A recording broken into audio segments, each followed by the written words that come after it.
Edgar Allan Poe buried alive. There exist themes so saturated with universal fascination, yet so horrifying in nature, that they defy acceptance as legitimate subjects of literature. Ordinarily, a writer must avoid them, lest he repel or offend the reader. Such topics may only be approached when sanctified by the gravity of truth and the solemnity of fact.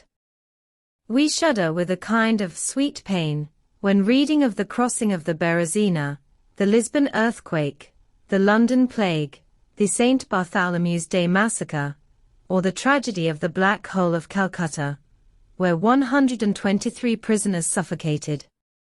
What moves us in these accounts is not fiction, but veracity, history itself. Were they mere inventions, we would feel nothing but revulsion. I have mentioned only a few of the greatest tragedies in human history, yet their sheer scale stirs the imagination no less than their sinister essence. There is no need to remind the reader that from the long catalogue of human misfortune, one could extract countless instances of genuine suffering far more cruel than any collective catastrophe. True pain is always singular, unrepeatable. And if it is the individual who suffers, not humanity as a whole, let us thank the merciful Creator for that. Burial alive is, without question, one of the most monstrous horrors ever to befall a mortal. And no rational person would deny that such things have happened, and happened often. The boundary between life and death is, at best, elusive and uncertain. Who can say where one ends and the other begins? There are illnesses in which all outward signs of life vanish, though, strictly speaking, they do not vanish entirely, but merely pause. The mechanism of the body ceases to function, but is not broken. Time passes, and some unseen force sets the magical wings and wheels in motion once more. The silver cord is not severed, the golden bowl not shattered. But where, in that interval, does the soul reside? Beyond the logical conclusion that certain causes yield certain effects, and given the known cases of suspended animation, there can be no doubt, people have indeed been buried alive. Medical practice and life itself offer direct testimony. If necessary, I could cite 100 reliable examples. One such case, remarkable and perhaps still fresh in the memory of some readers, occurred not long ago in Baltimore. The wife of a respected citizen, a prominent lawyer and congressman, was struck by a sudden and inexplicable illness, against which medicine proved powerless. After prolonged suffering, death came, or what was taken for death. No one suspected otherwise. Her face grew hollow, her features sharpened, her lips turned marble white, her eyes clouded, her body stiffened, her heart ceased to beat. For 3 days she lay motionless, and her body became hard as stone. Burial could not be delayed. The corpse seemed to be decomposing rapidly. She was laid to rest in the family vault, and for 3 years her grave remained undisturbed. But when the tomb was opened to install a sarcophagus, her husband, who himself unsealed the door, was met with a dreadful shock. Something wrapped in white fell with a thud into his arms. It was the skeleton of his wife, still clad in her burial shroud. The investigation revealed that she had revived 2 days after burial. The coffin, having fallen from a ledge, had split open, allowing her to rise. A lantern, left behind by accident, was found empty, though the oil may have evaporated. On the top step of the tomb staircase lay a fragment of the coffin, which she had likely used to pound on the iron door, pleading for help. It is believed she lost consciousness, or died of terror. her shroud catching on a hook protruding from the wall. There she remained, and there she decayed, standing. In 1810, a case in France proved that reality can be stranger than fiction. Mademoiselle Victorine Lafourcade, a young woman of noble birth, wealthy and exceptionally beautiful, had many admirers. Among them was Julien Bossuet, a poor Parisian journalist. His charm and talent won her heart, but she, yielding to class pride, chose to marry the banker Renal. After the wedding, her husband grew cold and, it seems, treated her harshly. After several unhappy years, she died, or so it was believed. She was buried in a simple grave near her family estate. Bossuet, tormented by grief and lingering passion, traveled from Paris to the countryside with the romantic intent of retrieving a lock of her hair. At midnight, he unearthed the grave, opened the coffin, and began to cut her hair, when suddenly she opened her eyes. She had been buried alive. His caresses awakened her from the lethargy mistaken for death. He carried her to a room at a nearby inn, applied powerful restoratives, and she revived. Recognizing her savior, she remained with him until her health returned. Her heart softened, and she gave herself to Bossuet. She never returned to her husband, keeping her resurrection a secret. Together, they fled to America. 20 years later, they returned to France, confident that time had altered her appearance enough that even her closest kin would not recognize her. Yet they were mistaken.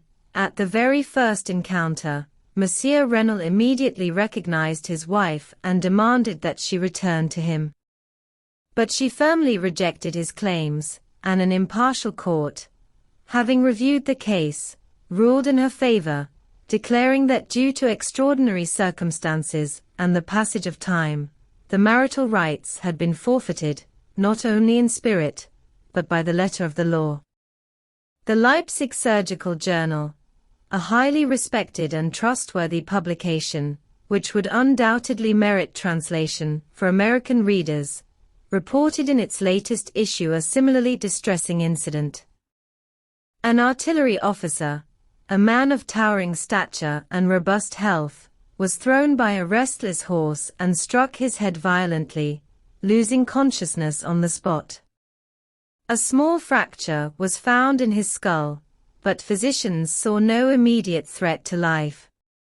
The trepanation was successful, bloodletting and standard treatments were administered. Yet his condition gradually worsened, he slipped into deep catalepsy, and eventually appeared to have died. The weather was hot, and he was buried with indecent haste in a public cemetery. This occurred on a Thursday. By Sunday, when many came as usual to visit the graves, a peasant caused a stir by claiming that, while resting atop the officer's grave, he felt the earth tremble beneath him, as if the deceased were trying to rise. At first, no one believed him, but the genuine terror and unwavering conviction with which he spoke soon swayed the crowd. People rushed for shovels, and within minutes uncovered the grave, so shallow it was shameful. The officer's head emerged into daylight. He was crouched inside the coffin, whose lid he had managed to lift with desperate effort.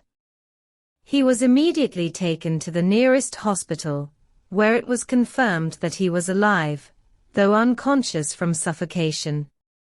Within hours, he regained his senses, recognized familiar faces, and, faltering in speech, recounted the unbearable torment he had endured in the grave. According to his account, his awareness lingered for more than an hour after burial, before memory faded. The grave had been hastily filled with loose soil, allowing some air to seep through. He heard footsteps above and tried to attract attention. As he explained, the noise of the cemetery stirred him from his death-like slumber, but upon awakening, he instantly grasped the hopelessness of his situation. It was reported that the patient began to recover, and was on the path to full restoration, but fell victim to a medical experiment conducted by charlatans. They applied a galvanic battery, and he died during a violent seizure triggered by the electric current. Speaking of galvanic batteries, one cannot help but recall a remarkable case in which such a device brought a young London solicitor back to life after 2 days in the grave. This occurred in 1831 and caused considerable public uproar. Mr. Edward Stapleton had apparently died of typhoid fever, accompanied by unusual symptoms that intrigued his attending physicians. After his presumed death, they requested permission for an autopsy, but were firmly denied. As sometimes happens, they resolved to exhume the body in secret and conduct the dissection without interference. Arranging this with one of London's many body snatchers proved easy. On the third night after burial, the body, believed to be dead, was unearthed from an 8-foot grave and brought to a private hospital's dissection room. Having made an incision in the abdomen, the doctors noted that the body showed no signs of decomposition and decided to test the battery. One experiment followed another, with little success. Only occasional twitching that vaguely resembled the movements of a living being. Time was running short, dawn was near, and they resolved to begin the autopsy immediately. Yet one physician insisted on testing his theory and persuaded his colleagues to apply current to the pectoral muscle. The skin was crudely cut, wires attached, and suddenly the body slid off the table, stood briefly, glanced around in confusion and spoke. The words were indistinct, but they were speech, weak, yet articulate. Then he collapsed to the floor. Everyone froze in horror, but soon regained composure. It was discovered that Mr. Stapleton was alive, though in deep shock. With the aid of ether, he was revived, and in time made a full recovery. His return to his family was kept secret until the danger of relapse had passed. Their joy and astonishment defy description. But the most astonishing detail was Mr. S.'s own account. He claimed that he had never fully lost consciousness, that he had dimly perceived everything from the moment the doctors declared him dead until he fainted in the hospital. "I am alive," he had tried desperately to say, realizing he had been taken to the morgue. I could recount many more such stories, but I believe it unnecessary, for it is already clear that premature burial is a real and terrifying possibility. And considering how rarely such cases come to light, we must admit they likely occur far more often than we imagine. Indeed, almost every time gravediggers work the cemetery grounds, skeletons are found in postures that arouse the most dreadful suspicions. No matter how dreadful such suspicions may be, the fate of the unfortunate victims is infinitely more terrifying. One may say with certainty, nothing inflicts upon a human being such hopeless physical and spiritual torment as being buried alive. The unbearable pressure in the chest, the suffocating vapors of damp earth, the cold embrace of the shroud, the crushing confinement of one's final dwelling, the darkness of eternal night, the silence as deep as the ocean's abyss, the unseen yet palpable presence of the conquering worm, all this, along with thoughts of the air and green grass above, memories of loved ones who would rush to help if only they knew, and the certainty that they never will, that you are doomed to rest forever among the dead, all this fills the still beating heart with a frozen, unendurable horror, before which even the boldest imagination recoils. Such suffering cannot be known in life, even in the darkest depths of hell. It is hard to conceive of torment so profound. It is no wonder that tales of this nature evoke intense fascination, yet that fascination, steeped in reverent dread, is justified only by our belief in their truth. What I am about to recount is not hearsay. I have lived it myself. For several years I was tormented by attacks of a mysterious illness which physicians, lacking a more precise term, referred to as catalepsy. Its causes, both direct and indirect, remain obscure, as does the diagnosis itself, though its outward symptoms are well documented. The variations of the disease seem to differ only in severity. Sometimes the afflicted person falls into a deep lethargy for a day, or even less. Consciousness vanishes, movement becomes impossible, yet faint heartbeats can still be detected. The body retains a trace of warmth, a slight flush lingers on the cheeks, and if a mirror is held to the lips, one may observe rare, uneven, interrupted breaths. In other cases, the stupor lasts for weeks, even months, and no amount of medical scrutiny can distinguish it from death. Only those close to the patient, aware of his condition and alert to the absence of decomposition, can prevent premature burial. Fortunately, the illness tends to develop gradually. Its initial signs, though subtle, leave little doubt. With each episode, the attacks grow stronger and longer, and this progression serves as the primary safeguard against being buried alive. But if a severe seizure strikes suddenly, as sometimes happens, the victim is almost inevitably doomed to the grave. My own affliction differed little from those described in medical literature. At times, without any apparent cause, I would slowly lapse into a semi-conscious state, losing the ability to move or think, yet vaguely aware that I was alive and surrounded by people. I remained in this death-like sleep until a sudden crisis restored me to life. In other instances, the illness came swiftly: nausea, stiffness, icy chills, dizziness, and I would collapse. Then followed weeks of total emptiness, darkness, and silence, as the world vanished and became nothing. I sank into absolute oblivion. And the swifter the onset, the slower the return. Just as dawn creeps upon a lonely beggar wandering the streets through a long winter night, so too did the light of the soul return to me, painfully, haltingly, yet with joy. Aside from this tendency toward catalepsy, my health remained generally sound, save for a persistent disturbance of sleep.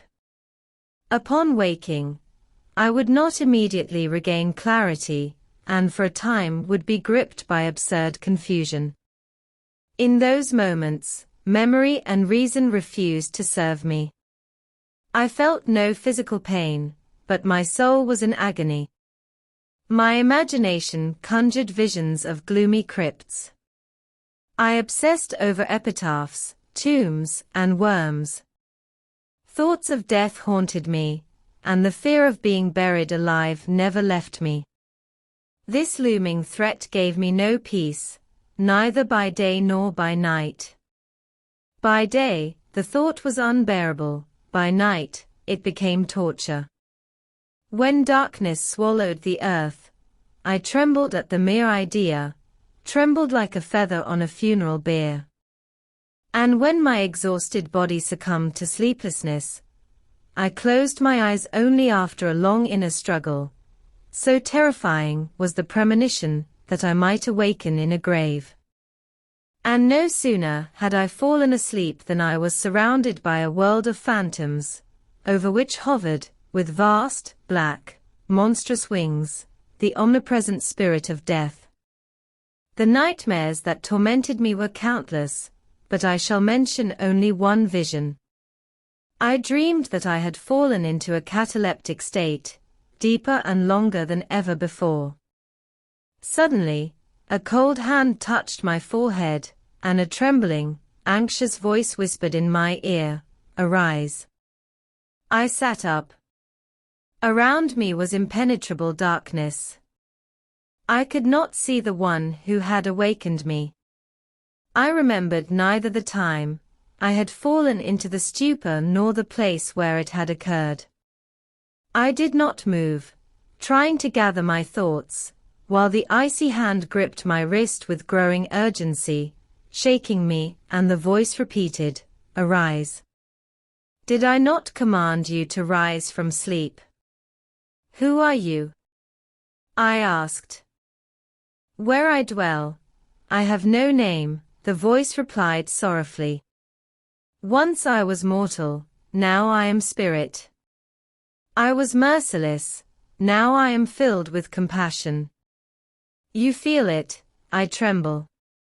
I call to you, and my teeth chatter, but not from the chill of night, the night that shall endure forever. This horror sickens me. How can you sleep in peace? The cry of dying agony gives me no rest. To witness it is more than I can bear. Arise.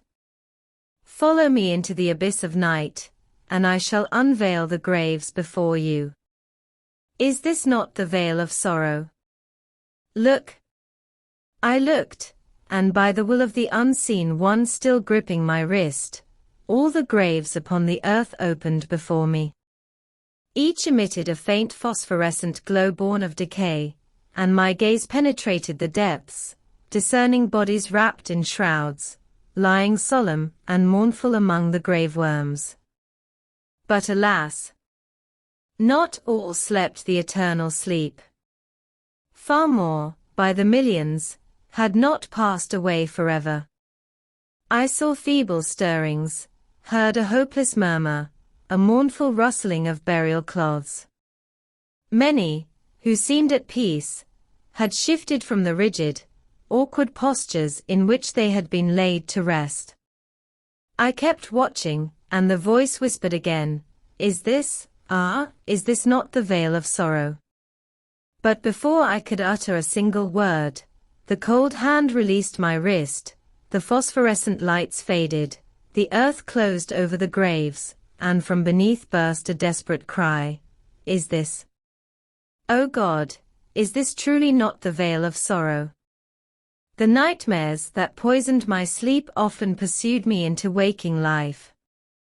My nerves were utterly shattered, and I became a victim of relentless fear.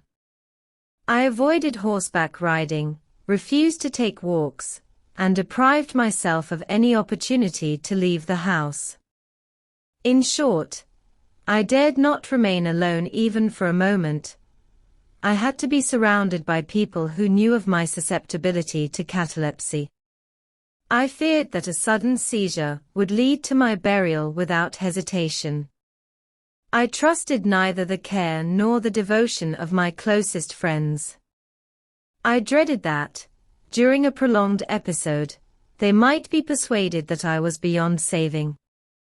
Worse still, I feared that I was a burden to them, and that should a lasting attack occur, they would be only too glad to be rid of me forever. All their efforts to reassure me with solemn promises were in vain. I demanded sacred oaths that I would not be buried until unmistakable signs of decomposition made further delay impossible. Yet even this brought me no peace. Consumed by mortal terror, I remained deaf to the voice of reason. I devised countless precautions. Most notably, I ordered the family vault to be rebuilt so that it could be opened from within. A light touch on a long lever, extending deep into the tomb, would cause the iron doors to swing open. Air vents were installed to admit light and oxygen, along with compartments for food and water, easily reachable from the coffin. The coffin itself was lined with soft, warm padding, and its lid equipped with a spring mechanism that would release at the slightest movement. Additionally, I had a large bell suspended from the vault ceiling, with a rope passing through an opening in the coffin and tied to my wrist. But alas, what can man oppose to the will of fate?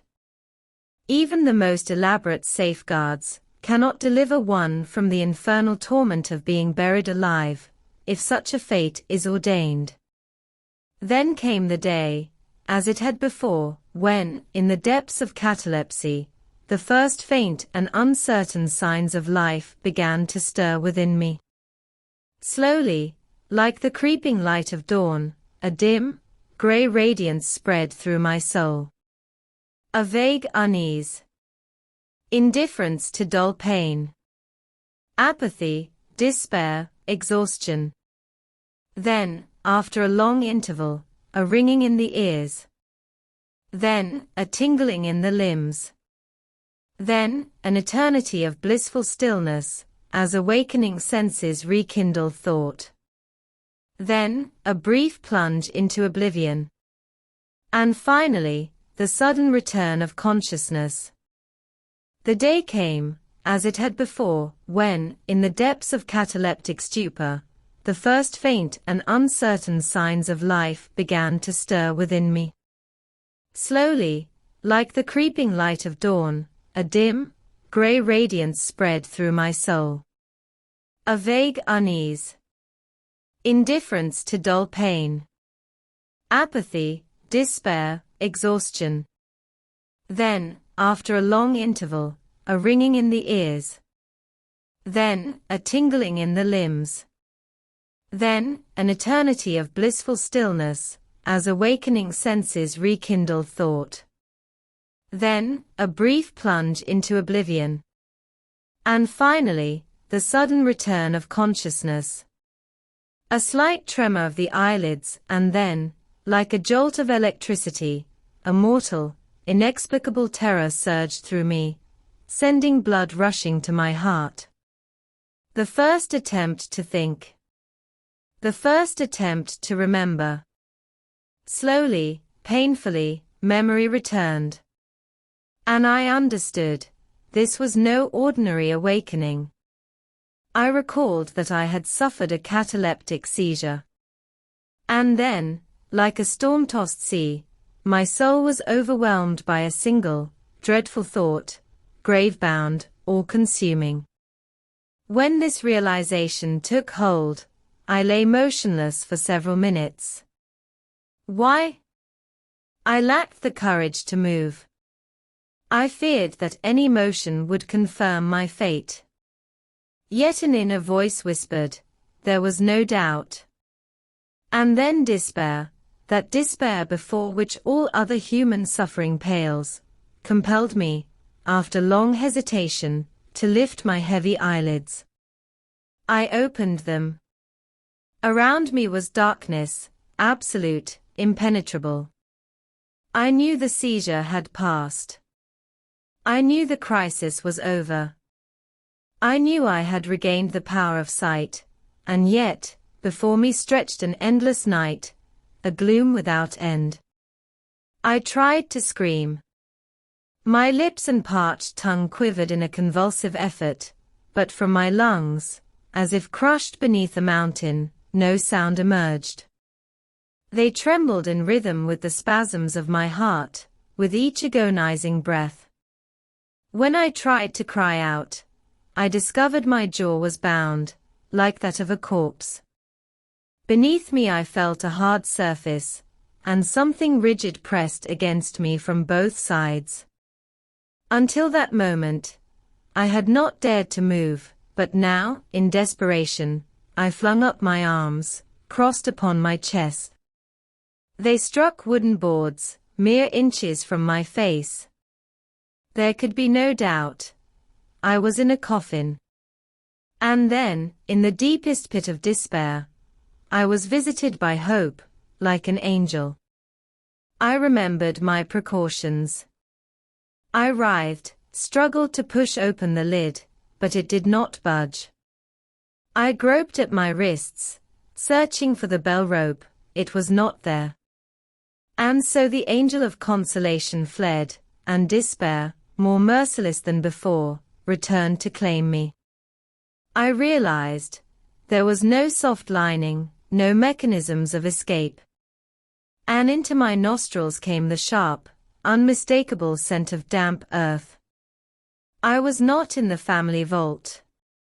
The seizure had struck me far from home, among strangers.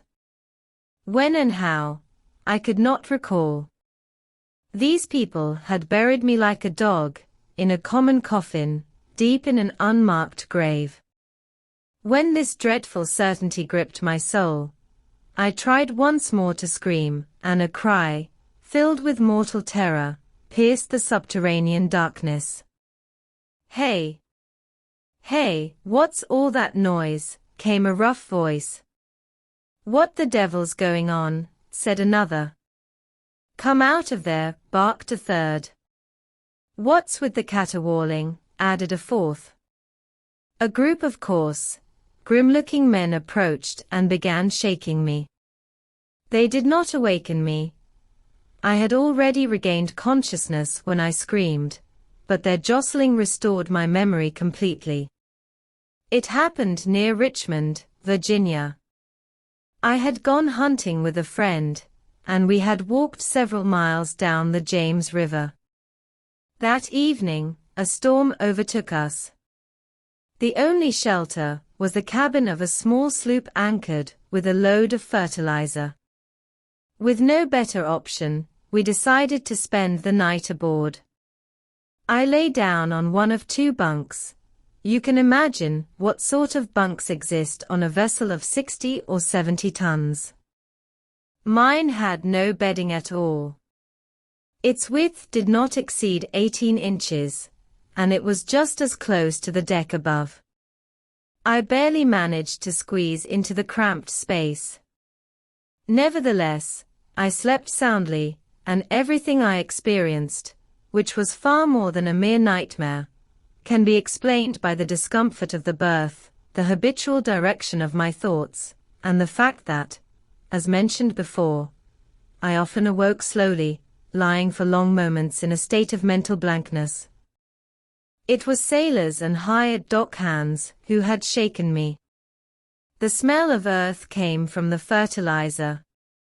The binding around my jaw turned out to be a silk handkerchief I had used in place of a nightcap. And yet, that night I endured torments as if I had truly been buried alive. It was a terrible, unendurable ordeal. But strangely enough, that very shock became a turning point in my consciousness. I gained inner strength, a sense of equilibrium. I went abroad, took up vigorous exercise, breathed freely beneath the open sky. Thoughts of death vanished. I discarded my medical books, burned Butchen, stopped reading Night Thoughts, and other gloomy works steeped in graveyard melancholy and horrors like the one I had lived through. In short, I became a different man and began a new life. From that fateful night onward, I was freed forever from the fear of the grave, and with it, from catalepsy itself, which I now understand was more a consequence of that fear than its cause. There are moments when even the impartial gaze of reason sees human existence as a kind of hell. But our imagination is not permitted to delve into its hidden depths without consequence. Alas! The sinister legion of grave-born horrors is no mere fiction. Like the demons who accompanied Afrasiab on his voyage down the Oxus, they must be left to sleep, for if we disturb their slumber, they will tear us apart. And if we dare to violate their rest, we shall not escape destruction.